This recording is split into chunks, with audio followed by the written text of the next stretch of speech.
Order. Welcome to this afternoon's session of the Business and Trade Committee for our first oral evidence hearing on the manufacturing of batteries and the automotive sector in the UK. We have two panels today. In our first panel, I'm delighted to welcome Jeff Townsend, who's the founder of the Critical Minerals Association, Simon Moores, who's the chief executive of the Benchmark Mineral Intelligence Group, Jeremy Wrathall, who is the founder and chief executive of Cornish Lithium, and Paul Lusty, who's the director of the UK Critical Minerals Intelligence Centre. Thank you to all of you for coming in today. So my first question to kick us off is going to come to you, Simon, in the first instance, and then I'll open it up to others. Simon, in your evidence to us, you were quite punchy. And you said the UK is a bystander in the global battery arms race and that there's a land grab for critical minerals to fuel it. Are we already too far behind, or can we catch up? We can catch up, most definitely. We are very far behind. This kind of global battery arms race, if you like, this build-out of lithium-ion batteries for electric vehicles and for energy storage began in earnest 2015, really, and it really kind of then took off in, let's say, outside of China and Japan and Korea in 2018. And then the US has really got its act together with the Inflation Reduction Act. So we're seeing the US really push ahead with battery plants and the supply chains to fuel them. The UK at the moment doesn't have a strategy, doesn't have a runner in this race. Can talk about electric vehicles, can talk about being involved in energy storage and solar and wind.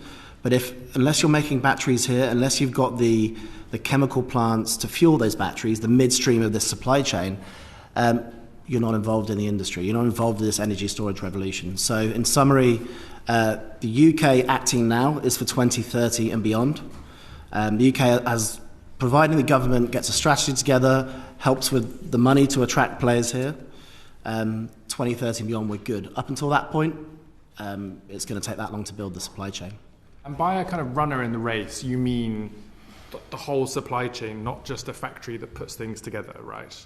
Yeah, I think you need joined up thinking here. Yeah, I think the supply chain is now kind of at the top of the agenda, no matter what industry you're in, I guess, with government involved. But I think when you build a battery plant, a gigafactory, it takes the equivalent of one mine's worth of lithium, nickel, cobalt, graphite, manganese. If you don't have these 5 core critical minerals, you can't make a lithium-ion battery. So it's not necessarily just building the mines here. Certainly we need mining knowledge and capacity within the UK, but it's making sure that when you build a gigafactory, you have the critical mineral supply deals, the contracts, the partners in place to see that the lithium ion in the ground go all the way through to that battery plant. And that's really the crux of this global battery arms race. It's not just about making cells, it's about the whole supply chain. Thank you. And Jeremy, we're always quite interested in this committee about the impact of American subsidies in the Inflation Reduction Act and other initiatives being put forward in America. Now, obviously, you can't just take the lithium in Cornwall and move it to America and deal with it there, so it doesn't affect your industry in quite the same way. But what are you seeing are the implications of subsidied intervention from the Americans and elsewhere on your ability to mine lithium in Cornwall? I think that the implications of the Inflation Reduction Act and those subsidies are that they will attract capital to the US and to Canada rather than that capital coming here. It's far more advantageous to build a lithium supply chain in the US when some of the capital is put up by the government. So I think obviously geology's fixed, we can't transport it, but it's not so much about the ability, it's more about the capital to do it. The capital is far more incented to go into the US. Because the business case tends to be stronger for their return on investments or their taxes or access to low-cost finance and things. Absolutely. And Jeff, to come to you, the government said to us that it's not feasible nor desirable to onshore all elements of the supply chain, which I think probably makes sense. But what should we be doing in the UK that we're not doing right now? Really good question. No, we can't do everything. So the geology determines what we can do in the upstream. And so we do have projects like Cornish Lithium, Jeremy, that we absolutely need to get off the ground, because if you want strategic supply, that's where it is. It's in your country. We need to win that midstream race, and we are seeing a regionalisation of that midstream competitiveness. So yes, we should do more closer to the mines, wherever that may be, because it's important. It shortens supply chains and decreases carbon footprints. But as you get further up, closer to the downstream, or further down towards the downstream, I should say, we need to see more of that midstream in the UK. So the likes of Green Lithium and Tees Valley Lithium and other lithium producers here, but also other midstream across the board, whatever critical mineral space it is. That's something that we are not doing enough of yet. And going back to what Simon said, and on IRA, capital and government investment, de-risking this is absolutely key. And there's a number of ways they can do that. But if I am a producer of a refinery and I can do it in the UK or I can do it in the EU, but the EU is going to give me 20% of my OPEX, where do you think I'm going to place myself? Now, we've talked about the midstream a little bit here and the kind of refining and processing that needs to be done. I mean, the UK has quite a lot of strength and history in the kind of chemicals industry. Why are we not making more of that at the moment? Is it just the same case around investment? So traditional economic models don't work in this. So this is a brand new industrial revolution. You can't expect to build the downstream and have the midstream and the upstream happen. You can't build the upstream and expect the downstream to happen. You have to build all of it all at once. Now, it's very easy to go and talk about gigafactories. They're easy to sell, they're easy to explain. It's very hard to start talking about chemically difficult, often in places where there are lower incomes, and say this is what we absolutely need, and it's absolutely imperative we have this in the UK as a means of developing the entirety of the supply chain. How do you get an entire supply chain that could be 3,000 stages long, spread across the world, into a 30-second soundbite? It's impossible. So we absolutely do have a great chemical sector. We should be using that more. We have good industrial sites. We have free ports. We could be doing more there. Ultimately, until we have energy prices that compete with the EU on this regional competitiveness, we are always going to be at a disadvantage. Paul Lusty, welcome back to the committee. You gave evidence to us before about the government's critical minerals strategy. Remind us, in terms of the kind of critical minerals that we need to make batteries, I think I'm right in saying we wouldn't have everything that we need in the UK, so we're going to have to do partnerships with Australia, Canada, presumably the European Union. But what are our strengths in the UK? What do we have here domestically that we should be making the most of? And what are the things where we're going to have to rely on partners? You're absolutely right. We do have elements of what you might describe as an emerging lithium-ion value chain in the UK. There's ongoing exploration, particularly in southwest England, primarily focused on lithium resources with potential for near to mid-term development from both brines and hard rock deposits. There's also exploration for nickel mineralisation in Scotland. We've also got a limited amount of lithium refining capacity already in the UK, and there are clearly several companies, some of who are represented here in the rooms, looking to build out midstream lithium refining capacity in the UK, capitalising on potentially low carbon energy sources and hydrogen economy in parts of the country. In South Wales, we do have nickel refining capacity in the UK. That's not currently being exploited in terms of the production of nickel sulfate to feed into a lithium-ion battery value chain. I think in terms of opportunities for the UK, we do need to identify those areas for priority interventions. We're a world-class producer of needle coke, which is a precursor for anode material for lithium-ion batteries, but the vast majority of that material is currently exported over seas, primarily to China. So I think that's a classic example of an area where there's an obvious potential for development of part of the UK lithium-ion battery chain, which could bring more value into the UK economy. Thank you. Andy McDonald, please. Thanks, Chair. Paul, can I come back to you again?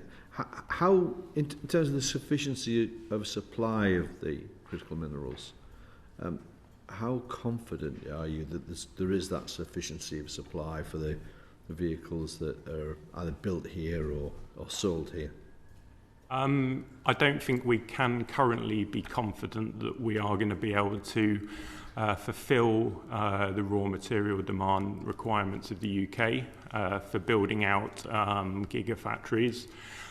We don't have any established cathode active material plants planned for the UK.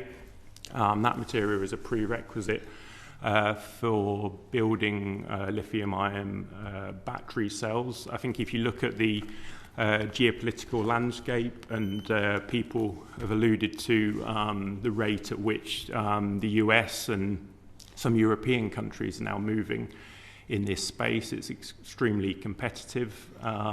Because of our lack of domestic production capability, we're almost entirely dependent currently on imports, so we're competing in that in the international market with many other countries that are also looking to transition to net zero. So whilst there are opportunities for the UK, we're also starting to see significant deficits in some battery raw material markets, and those that are moving into slight surplus now are also remaining very tight. So again, that means there's significant competition in the market for those materials.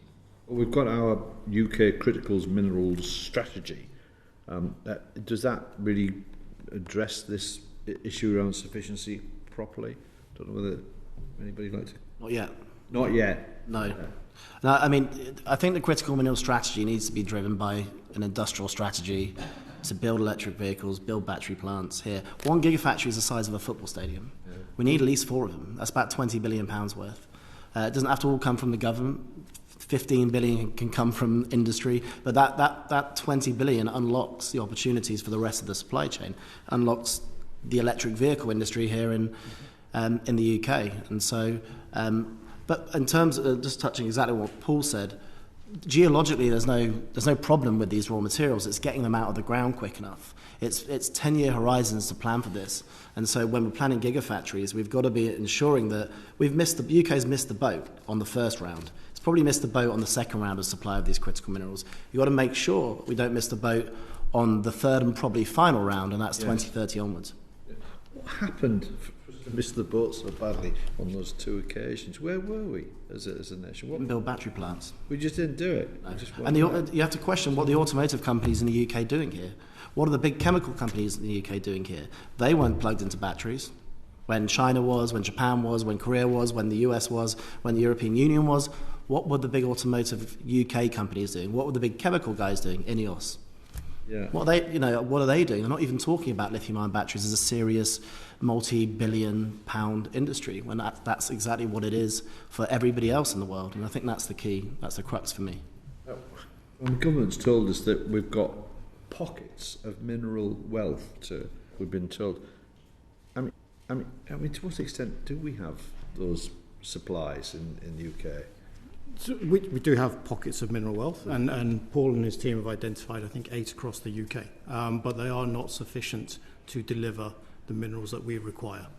But the southwest certainly, and it's not just lithium. So if you go in the southwest, you've got tin and tungsten, you've got nickel up in Scotland, so copper in Northern Ireland. So there are areas that we have, but they're not sufficient. Therefore, we need to go and secure minerals globally from nations that are wealthy, do have good geology.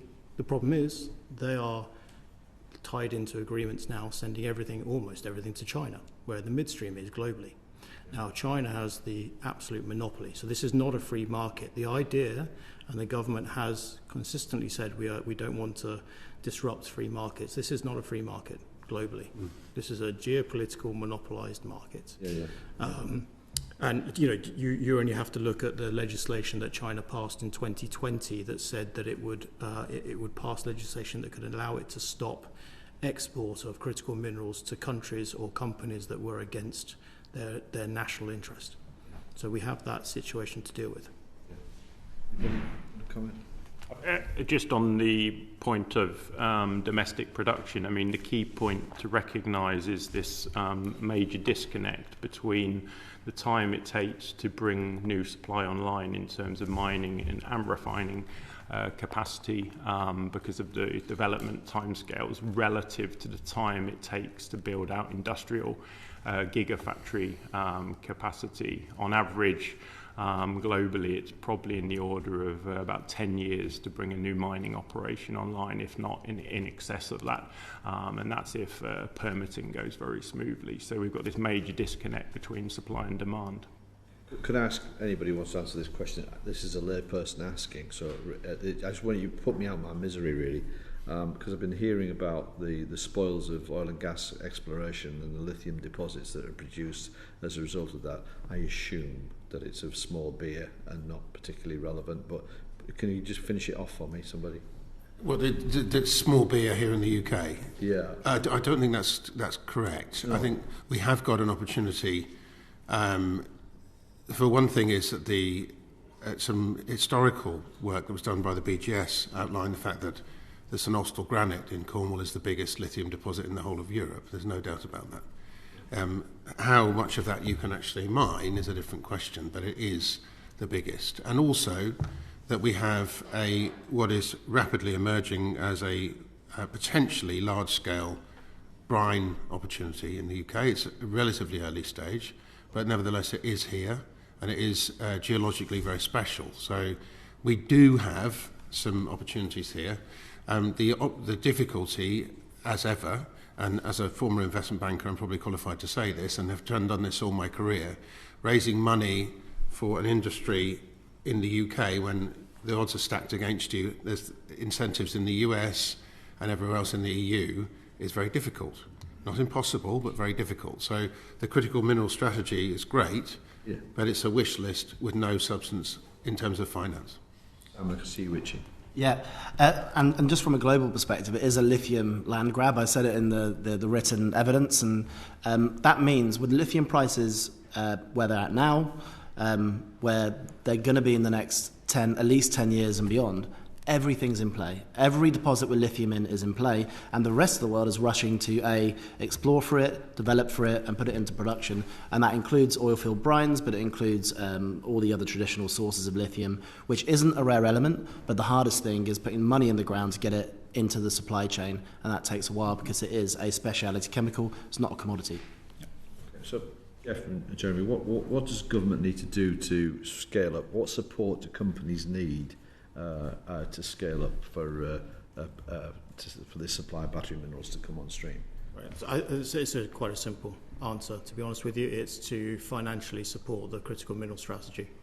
So the strategy and the refresh are good, and you look at where the government has gone from in 2020, someone in Parliament saying there was no critical mineral problem, to where we are now. We've got a minister, we've got a very active minister, very good. But without the money to back it up, it's just words, and not since Genesis chapter 1 verse 3 has anyone said something that actually happened. Yeah. So, the reality is we need to back this. Now, I think it's just shy of $1 trillion on the current amount to deliver every single gigafactory that the world says it requires. I think Simon's got the figures on what that would be in the UK. Right. We need the government to start helping financially support these projects. That means from the upstream, so those projects that are strategically important, through the midstream, we need to win that midstream battle, and all the way down into supporting gigafactories. But gigafactories are a very small part. And there's ways that the government could do that without spending much money. So you could underwrite offtake agreements, which would be a relatively cheap way of doing it. You could introduce flow-through shares, which would be a good way of financing smaller exploration. So there are ways it can be done, but without the finance, why and how do we compete with our friends / competitors?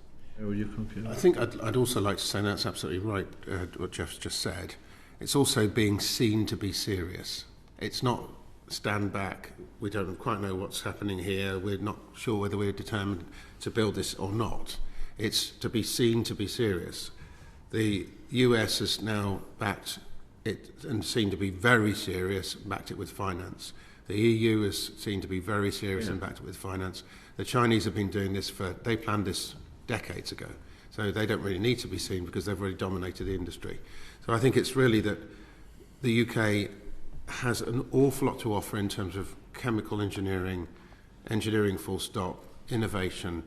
We're finding that with what we're doing in trying to build this out in Cornwall, that once the UK industry wakes up with government lead to say that we are serious, we've got what it takes, there's some really clever people out there who suddenly wake up and says, we can do that, not a problem. We've got companies who spun out of Manchester University, Oxford University, who have woken up to the imperative and are trying to do it, but the government is sort of almost hanging back, we feel.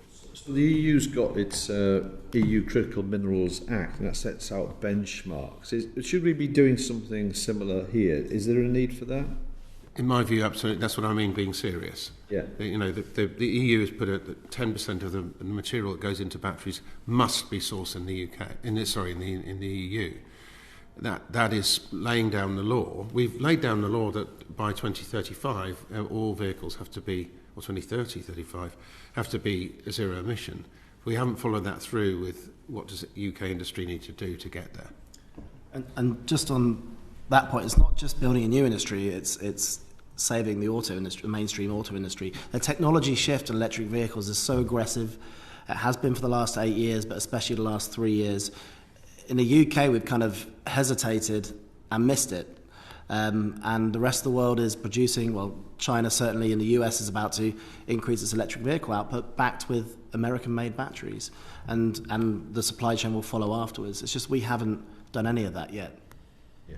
We've got a number of agreements with countries for the supply of raw materials. We've got South Africa, Saudi Arabia, Canada and Australia. Are there any other countries we should be seeking to prioritise the partnerships with in pursuit of this? Is anybody else we should be looking to? I mean, the big ones for lithium, Australia, Chile, Argentina. The big ones for nickel, Indonesia. 65% of the nickel will come from Indonesia in 10 years' time, 50% already this year, and rising. Of course, with Indonesia, that's Chinese money. That's been increasing supply there. Graphite's everywhere, but it's actually investing in the deposits that are near-term production to actually get that material to make anode for the batteries. But the key thing is that the UK doesn't have to just do the deals themselves. It's got to attract the midstream of the supply chain, the big companies there that build these battery plants, build the cathode and anode plants in the middle, to then give them enough incentive to go and get those raw materials themselves. Now, if it's a government-backed contract, for example, say the lithium now from 2030 onwards is up for grabs. Pretty much all of it's gone up until 2030, for example. But I know major lithium companies that would do UK government-backed contracts to then entice the midstream to come and set up here. It's that incentive you need, because otherwise they'll say, well, building a battery plant in the EU is much more attractive. Building one in North America is definitely much more attractive. So it's kind of, it's using not just money, but also kind of supply chain incentives to kind of build this industry here. Thank you. Mark Pawsey, please. Thank you. I'm hearing a pretty bleak picture at the minute, but I want to understand the importance of processing the minerals that you're talking to us about. In the UK, I think one of our witnesses said that it made greatest sense to process the minerals at the point where they're brought out of the ground, because I think, Jeff, you might have said that. There's less transportation then involved in the finished products. Of the minerals that are needed, I'm hearing that lithium is the one that's most abundant in the UK and the one where we've got probably the greatest possibility of doing that. But how practical is it going to be to Jeremy, to get this out of the ground and process it here in the UK so that we've got a marketable product?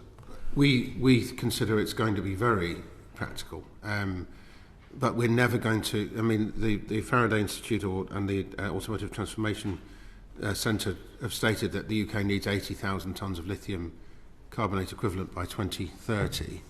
We are not going to be able to produce that. Presumably it only needs that if we've got the battery factories to use it in, and we haven't even dug in the ground yet, have we? Absolutely. That's the problem. That if we want to maintain our automotive industry, we want to build batteries, we need that much lithium. So can we process it? Yes, we can. We're working, as I said, with a number of British companies, and we've tested our brines in Cornwall all over the world. There's nobody said that it can't be done. Absolutely nobody. They've all said they can. Greatest respect. Nobody saying it can't be done is a little different from everybody saying it can be done. No, so tell us how positive you are. They're all saying it can be done, and I'm saying it can be done. So from our work, it can be done. We're already doing that in Cornwall right now. And the resource that you got access to, would that meet the UK's need only, or have you got a product that you can then sell to other battery manufacturers around the world? If there's no demand in the UK, we'll sell it abroad. So, yeah. But if there is demand in the UK, the resources that you have would simply serve the UK market. There's not, yes. Wouldn't be an it wouldn't fulfil all the demand if there's ambition, but it would. So every tonne we can produce here is a tonne we don't have to import. And Jeff, let's say that Jeremy's product starts coming out of the ground and is available for use here in the UK. There are other products that you painted a pretty difficult picture on that have been monopolised by other battery manufacturers, other countries. How if we get Jeremy's material, are we going to be able to easily get the other materials as well? There's multiple questions in there. So the first one is, if we don't get Cornish Lithium or some of these front-running companies up and running, then what message are we sending to the world? That's number one. So it's an absolute must. It's not an if, it's a must. We must do this. That's number one. Number two, as Simon said, we are late to the game, and we are not as attractive as our friends/competitors like the US or the EU at the moment. Now, we can go and build relationships. So we've done one recently with Kazakhstan, but then sort of 6 other nations. Same with South Africa. So it's not that we're outliers and we've been really clever. It's that we've matched what other nations are doing. We can, and again, it's not nations, it's companies. So as long as companies have a company to sell their products to, their offtake to, then they'll sell it there.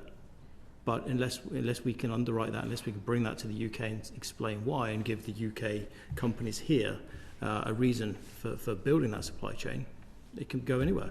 And are there some of these critical minerals where China actually has got a stranglehold, or are there always going to be alternative sources of supply? China has a near monopoly on all of them, and that's because they started this project in, I think, 1978. Okay, so perhaps I'll move to somebody else if I may. What's the dangers of the position the world has allowed China to get itself into, Paul? I think there are opportunities, and you're starting to see that between countries like the UK, US, Canada, Australia, looking at opportunities to develop critical mineral value chains outside China. Okay, so are these countries coming together to provide competition for the material from China, or have China already got it and the other countries are going to have to negotiate with the Chinese? No, they're seeking to cooperate together to develop value chains outside China. I think, again, coming back to what we were talking about earlier, the challenge is the timescales and the ability of those countries to be competitive with China. Looking at energy costs, the technology that resides in China, and the very well established value chains that the Chinese have built up over many decades. Okay. Jeremy? There is precedent for the Chinese having already weaponized rare earths by refusing to export what is essentially a monopoly and they absolutely did weaponize it. They said, we're not exporting anymore.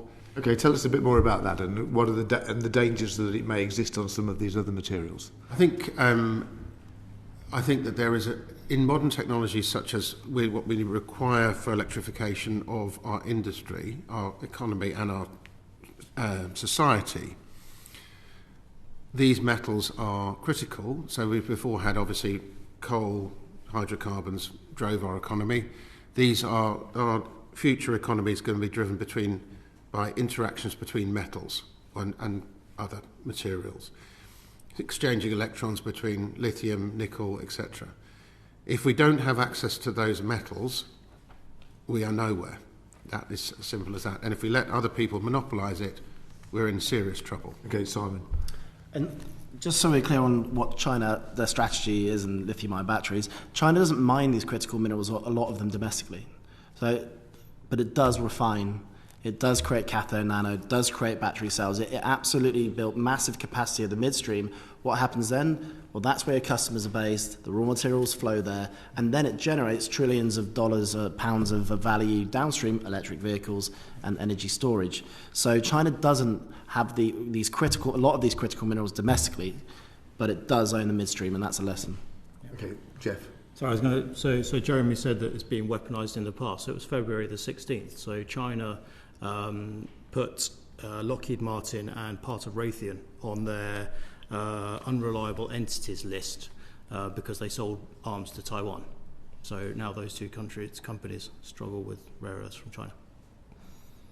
Yeah. So it has been weaponized in 2010. China did the same. A Chinese trawler went into Japanese waters. Your concern is this may happen in the future with these materials, and that we may have some grand plans for what we might want to do in terms of electrification and building batteries, but we may be restricted from doing so because of the stranglehold that the Chinese have on the market. Is that really? They can already manipulate prices. They can already raise or drop prices as they deem fit. They have legislation in place to stop the export. They have control of the midstream.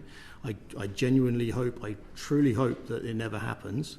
But if we don't prepare for it, and if we don't build an alternative, then we are putting ourselves, and it's not just electric vehicles, it's everything. The entire integrated review, all the 5 points raised in the integrated review, are dependent on critical minerals. The entire UK industrial strategy, the Western industrial strategy, is based on critical minerals. At the moment, we are entirely dependent on China. And that seems to me like a very, very silly position to be in. Okay.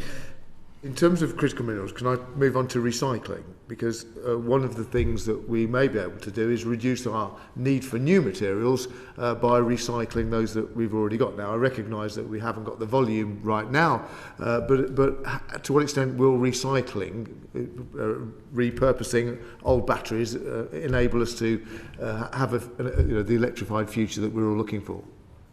Mr. Simony. Yeah, I mean, in a best case scenario, long term, 20%. Because what you're dealing with is massive growth in the market, and you're playing catch up with recycling. Also, recycling batteries is a nascent industry. It might be a familiar topic for many decades, but actually doing that at scale with the chemistries and the formats of batteries coming into the market, it's different. It's highly technical, I think even more so than people expect. And then the key lesson for me is what critical minerals can you easily take out of the battery and use them back in a battery. So for nickel and cobalt, it's easier. For things like lithium and graphite, much harder. Sorry, yes, Jeff. Go for it. I mean, the fundamental thing, both in terms of processing materials in the UK and adding value here, but also in terms of recycling material within the economy, it will become an imperative because of mandated minimum recycled content levels that we will be adopting within batteries, which means if we don't have that material in the economy to utilise in battery manufacturing, we're not going to be able to sell into some markets like the European Union. So there's a legislative imperative to recycling, but is there a security of supply imperative, and how far away are we getting to that? Can I try and answer that one? So we've been using copper for 4,000 years, and the copper market at the moment is about 22 to 24,000 million tonnes a year, of which only 30% of that is from recycled material, roughly that. Maybe a bit more, maybe a bit less.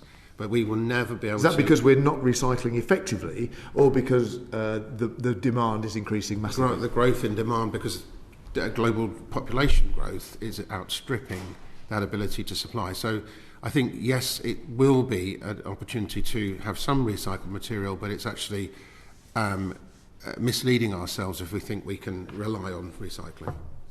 And it just underlines that recycling is a crucial component in building a sustainable battery supply chain, but it underlines more how important mining is. Okay, all right. Sorry, Jeff, quickly. One last thing. So it's all well and good, and we need to recycle the batteries and the rest of the car, absolutely. But once it's recycled, you don't just put it straight back into another. You've got to put it through the midstream again, right? So if we don't capture the midstream in the UK, we have to send it abroad to be done. Yeah. right? And if we do that, and we're asking, and the government's goal is security of supply, you're already undermining your own ambition. So that's why the midstream is such an important part of this. Okay, thank you, Chair. Thank you. Jeff, I just want to follow up. Obviously, there are geopolitical, industrial policy questions about the UK not getting this right, and you said earlier that we must get it right. Just specifically for the automotive industry, my assumption is that if we don't catch up, as you suggested, Simon, basically over time, car companies will make decisions to relocate new production lines in other countries where these supply chains exist, and we'll just see the decline of automotive manufacturing in the UK. Is that a correct assumption? I sadly think that's true, and that's 800,000 people's jobs on the line, and we just can't accept that. Yeah. Okay. And I think I can't remember who said it, but someone said we need British batteries, like American and European batteries. Are we large enough to compete in that way? Jeremy, do you have a view on that? Are we? Someone, forgive me, I didn't write down who said it, but Simon, thank you. Yeah. So Simon said earlier that we should have British batteries in the same way there'll be American-made batteries, and if you talk to Wrathall, European-made batteries. My question was, is the British economy big enough to have British-made batteries alongside American and European ones? I think the answer is yes, it is, but it also has to be. So if we don't, we give away a huge component of value add. I think that the automotive industry is a very large percentage of GDP already. So it's not whether we certainly can. Technologically, we can produce British batteries, no question about that. But we also have to, because otherwise we miss out. We're exporting jobs to China or wherever. If we want to do that, that's fine, but it's a slow and steady industrial decline. And the UK car industry, 4 million cars and engines, for example, that's 5-6 gigafactories worth just for domestic demand. Then the same batteries can also be used for energy storage, for solar and wind, to make that industry more effective. So there's a lot of room for domestic Check. When you say 5 to 6 gigawatts for domestic demand, that includes the cars that we export? Yeah, everything. Sure. Yeah. Sorry, Paul, you wanted to come in? It was just really picking up on this point because of the UK-EU trade cooperation agreement. Again, it's going to be vital that we're actually manufacturing cells and ideally cathode active material in the UK to be able to demonstrate that we're adding sufficient value in the UK economy to comply with the rules of origin around minimum originating requirements within the UK economy to be able to continue to export cars to the EU, which is our largest export market, with zero tariffs. And so if we don't hit those targets, the export numbers will fall through the floor because they won't meet the regulatory requirements. Absolutely. We'll certainly won't be competitive in terms of exporting into the EU market. Our second largest car export market is the US, again. So with the backdrop of the IRA and the subsidies that the US is putting in place, again, it makes exports to the US look particularly uncompetitive. Because to get the subsidy in America, you have to make it in America. Exactly, yes. So there'll be American-made for domestic consumption in the US, which could reduce the potential for UK exports to the US because they're making their own. And then we risk not being able to export to the EU if we don't meet the regulatory requirements. And then we're stuffed, aren't we, really? Yes, when you put it like that, it's relatively pessimistic. Okay, we'll try and be more positive. But for now, thank you to all four of you. Thank you very much.